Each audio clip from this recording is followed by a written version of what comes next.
Spartan fans, we're back here with Trent Kersten, the head coach for San Jose State Volleyball. And Coach Kersten, last night it was a big win against the Utah State Aggies. San Jose State actually clinched a spot in the Mountain West Conference tournament with that victory. My first question for you is, does your approach coaching change knowing that the team is already in the conference tournament? And by that, I mean, how do you balance a more aggressive approach where you're trying to win every single match and play as well as you possibly can with also keeping the team healthy before you get to tournament time? And does that even enter the thought process at all? Yeah, it's a real delicate balance, right? Because you're thinking about recovery, you're thinking about the end game, right? Because you know you've made it to, you've punched your ticket, right? You get an extra trip, and you get to play a few more days, guaranteed, right?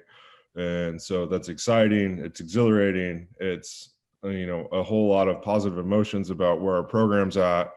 Especially considering where we were picked at the beginning and what we were supposed to do on paper, right? Like, this has been an incredible season on all counts. And so I think to answer your question specifically, it does, but you don't ever want to take away from the competitive spirit of your team. And that's one of our strengths. And so it's a really hard thing for us as a staff to balance. It's something that we're thinking about and trying to navigate and find the best way to move forward. Tomorrow, you have a match against Boise State, a team that has won 5 straight matches.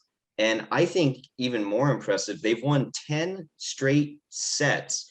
How do you slow them down? And does the 5-set victory that the Spartans had on the road against Boise earlier in the year, does that boost the confidence of the team going into tomorrow in what will be the home finale? I think if it did, the 5-set win at the beginning of the year really impact our confidence, we wouldn't have had the season that we've had. I think our confidence is coming from a much more stable place. Like, saying that would not give our team and the players on the team enough credit for how consistent they've been all year. Boise's playing great. They're in a different lineup than they were when we played them. And so they've got a couple changes that we need to adjust and we need to adapt to. And as far as the 10 straight sets or the 5 straight matches, I think you said, it's just about being good at 0-0 for us, and how well can we execute and how consistent can we be, and how much can we push the envelope on where we want to be as a team at the end. How does the team avoid an offset in that last match against Boise State, which I know that was a while ago? It was a very competitive first set in which San Jose State won. Yeah. Then the next 2 sets, the Spartans lost both of those sets by at least 10 points. The team was able to rally back and win the last 2 sets and win the match. But basically, how do you avoid 2 middle sets like that? Is it possible to avoid middle sets like that? And does it really matter in the whole scheme of things? Some might say that your team proved that it doesn't really matter because the Spartans won the match anyway. Yeah, I think what people miss on is in the first set, we kind of stole it at the end. I thought Boise really, for the most part, outplayed us in the first set.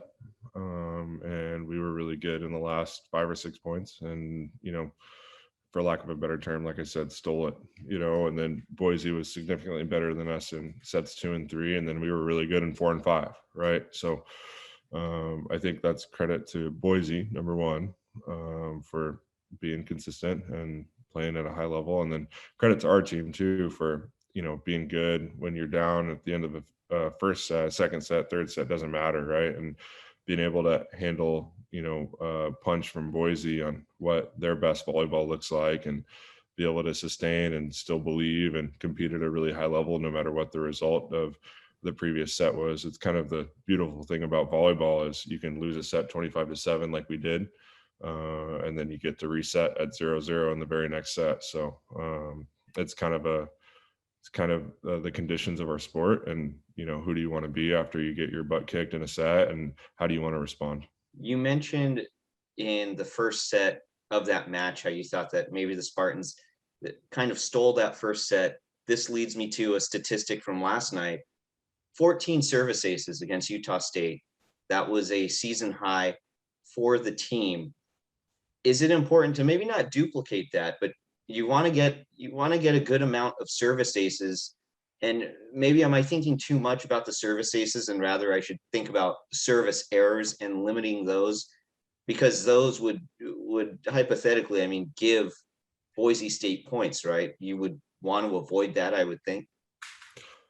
Yeah, I mean, I think people think about service errors as maybe free throws, and it's like, oh, you gotta hate your free throws, gotta make those. Those are the easy ones. You're not even getting a hand in the face, and maybe it's not all the way this far, but maybe we should think about it as a little bit more of balls and strikes. Like, hey, we're gonna throw some balls at times, and we're gonna miss a few serves in this match. I guarantee it. We're gonna miss. But we've proven over time with our serving consistency that it pays off in the long run. And I think it's something that we train really effectively and that our team's all in on. And we know what we're looking to do from the service line, and we're hitting the right people and doing some really good things, and that shows in our consistency. We've been a good serving team all year long, and came off of Colorado State where we had 0 aces, and actually served a great game, like really served a great game in Fort Collins, and didn't come away with any points, and then come back for against Utah State and serve 14 service aces. You think about that in the grand scheme of a match, that's half of a set, just in points from the service line. So that was a big deal. I think Utah State out hit us in the match by a significant margin, and service aces was the big difference. Well, we mentioned that tomorrow is the home finale in college athletics. That usually means it's senior day, and it's no different for San Jose State volleyball. Tomorrow, San Jose State will honor Lataya Vailosi and Ryan Thomason. After the match is what it's scheduled for. What are your reflections and thoughts on those two players, on those seniors, and what they've meant to San Jose State, the program, their teammates, just as a whole, as they get ready to embark on their last home match of their careers at San Jose State?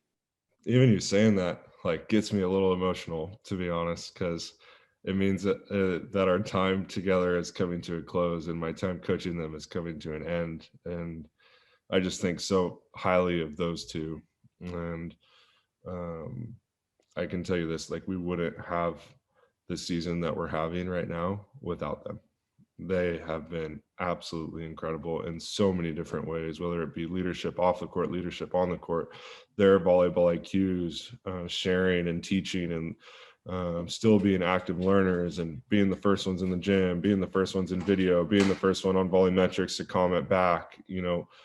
These two set the standard for what we want Spartan volleyball to be, and they care a lot about each other. They care a lot about their teammates. They care a lot about volleyball. They care a lot about just being a Spartan and being a student athlete here, and they think it's really special. And I can't say enough good things about either of them. They both bring so many different strengths, but so many strengths that are absolutely necessary to compete at a high level. I want to know what your reflections are on this season, not only this season, but 2021 overall, because this program has played 2 seasons in 1 calendar year, and they're your first 2 seasons as head coach at San Jose State. So just your reflections on the year, your tenure at San Jose State so far, your reflections on a first quote unquote normal season, right, which is this one in the fall. And then, how has your life changed since you've come to San Jose? Because I mean, I am under the assumption that San Jose and San Jose State was a new place for you when you first arrived. And shortly after that time, I mean, the world changed. So what have you been going through, I guess, these past few months and year and a half, 2 years? There's a lot to unpack there. I remember getting hired and having my first day, and we were in beach season at that point. So it was just the beach team practicing and trying to figure out all the schedules and when we were going to get to have an indoor practice, because Taylor and Delaney were coaching the beach team at the time. And then this whole COVID thing, which seemed like such a far stretch that it was really going to impact college athletics, right? And, then I move into the dorms, and 7 days later they say, hey, it's time to get off campus. And we had our first indoor practice, I think 5 days away, and so they finished that beach season, or got it cut short, right? And then we were in a state of unknown and Zoom and trying to figure out what life was like virtually. And I actually moved in with my family in Southern California, and I didn't have a place up here yet, and I couldn't live in the dorms any longer like I was planning to. And so, months turn into more months, really. And then we get back to practice in the fall, and it's like, okay, well, we can't go indoor because it's not allowed. And then we're practicing on these big 5 nets that we just bought that are in our storage closet and on the grass courts, and they have 5 people out there. And I'm like, gosh, how many head coaches have 5 people at their first practice? That's what I'm thinking to myself, right?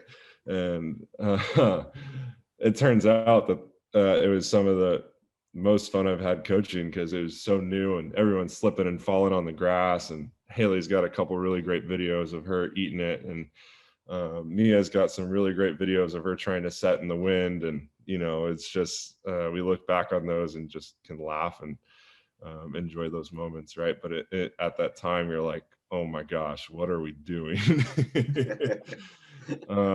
So then we finally get to be inside, but we're not inside on campus, right? So we're taking steps and we're practicing off campus somewhere and commuting to practice, and it feels like club volleyball, but we're trying to learn and trying to get all these systems down. And then that basically rolls right into indoor season. And I think we reported in January, and then struggles of COVID or housing compliance or Santa Clara County or whatnot, like, held us back until practicing about 7 days prior to our first match. And, I think you guys can imagine how 7 days of practice doesn't exactly lead to your best volleyball. And so we were tragic in our first 4 matches. But to their credit, like, they kept buying in, they kept wanting it, they kept wanting more, and they kept, I guess, their grit. That was a sign of, what this team could be based on the people that were already here, right? And so we get into season and we get into our second half, and we're starting to show flashes of playing some really good volleyball. And so I'm really proud of how we finished that spring season, and just think it was a real positive step to win in 5 at Wyoming. And it kind of led to the team being all in over the summer and coming back in shape and being healthy and doing all the right things over time, right? And so that, again, it speaks to the consistency that we've had this year.